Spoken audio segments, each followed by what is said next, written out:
मीरपुर नाम के शहर में तेजस अपनी पत्नी नीरू के साथ रहता था। पति पत्नी दोनों ही नौकरी करते थे। एक दिन तेजस गांव अपनी माँ के पास फोन करता है। हेलो, प्रणाम माँ। जीते रहो माँ, तुम दादी बनने वाली हो हैं? अरे वाह, ठीक है बेटा, मैं कल ही आती हूँ। जब माँ जी शहर पहुंची तो बेटे बहू ने बहुत अच्छे से स्वागत किया। लीजिए माँ जी, चाय। अरे गर्मा गर्म पकोड़े ले आओ माँ के लिए। नीरू रसोई में गई और 2 मिनट में ही पकोड़े ले आई। जी ये लीजिए। बहू, जादू से बनाए हैं क्या? अभी तो रसोई में गई थी। यम्मी। माँ जी, शीला रसोई में पकोड़े तल रही है, मैं बस लेकर आई। हे भगवान, मेरा धर्म भ्रष्ट कर दिया तूने। अब तो गंगा जल से शुद्धिकरण करना होगा। दूसरे दिन, माँ जी मैंने नाश्ता बना दिया है, ऑफिस जा रही हूँ। पर अभी तो घर का सारा काम पड़ा है। शीला आती ही होगी, झाड़ू पोछा बर्तन कपड़े वो सब कर लेगी। हमारे जमाने में घर का सारा काम हम ही करते थे। जी माँ जी, आप बहुत होशियार हैं, मैं घर ऑफिस दोनों नहीं संभाल पाती। तो जरूरत क्या है घर से बाहर जाकर चाकरी करने की? वैसे भी घर का काम खुद करने से घर में बरकत आती है, समझी? पर माँ जी। पर वर कुछ नहीं, इस महीने की पगार मिले फिर ऑफिस बंद। हाँ।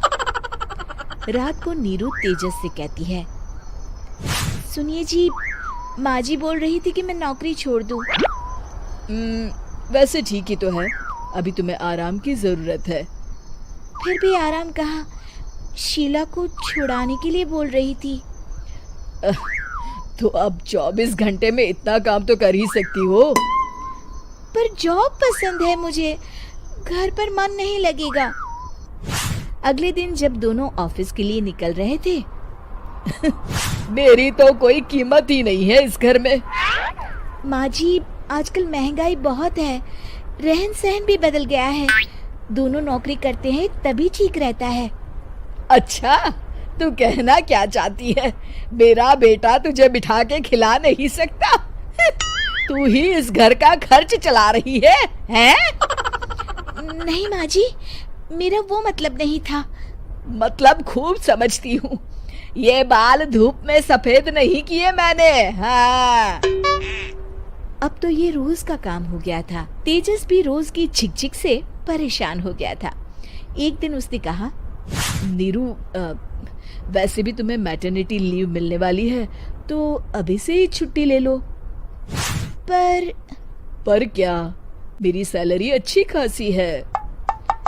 आखिर नीरू ने रिजाइन कर दिया। जब बच्चा हुआ तो घर में सब बहुत खुश हुए। कुछ दिनों बाद तेजस फाइल देख रहा था। क्या हुआ तेजस, कुछ परेशान लग रहे हो?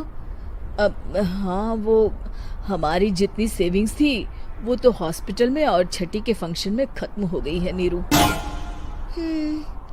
और अभी वैसे मंदी चल रही है तो मैं बोल रही थी कल मुन्ना को हेपेटाइटिस का टीका लगवाना है। नीरू, क्या पोस्टपोन नहीं कर सकते? नहीं जी, बिल्कुल नहीं।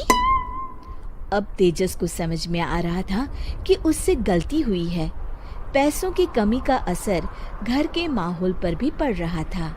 अगले दिन, बेटा मेरा चश्मा और ये दवाइयाँ ले आना, पर्चा देते हुए माँ जी ने कहा। जी। तेजस, मुन्ना के लिए दूध का डिब्बा और डायपर भी ले आना, और ये किराने के सामान की लिस्ट है, इसे भी लाना है। तेजस गुस्से में लिस्ट मरोड़कर फेंकता है और चिल्लाता है, पैसे क्या पेड़ पर उगते हैं? ये ले आना, वो ले आना। अरे पर ये जरूरत का सामान ही है। वो गुस्से में बिना कुछ कहे ऑफिस चला गया। अरे लंच तो ले जाइए। नीरू दौड़कर डिब्बा पकड़ाती है एक दिन खाना खाने के बाद, नीरू, अब तो मुन्ना कुछ बड़ा हो गया, तो अब तुम वापस ज्वाइन कर लो ना जॉब। पर इस रिसेशन में जॉब मिलना बहुत मुश्किल है। ट्राई तो करो। फिर मुन्ना, माँ जी है ना, और एक फुल टाइम मेड भी लगा लेंगे। पर माँ जी, उन्हें तो पसंद नहीं।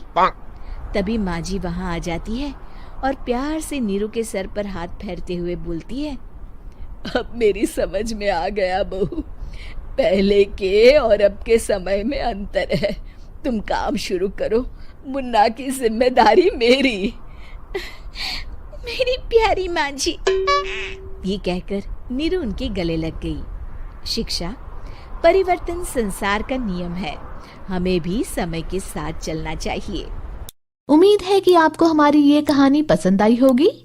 कृपया हमारे चैनल को सब्सक्राइब करें और सभी अपडेट्स के लिए बेल आइकन जरूर क्लिक करें। और हाँ, वीडियो लाइक और शेयर करना मत भूलिएगा। Bye bye.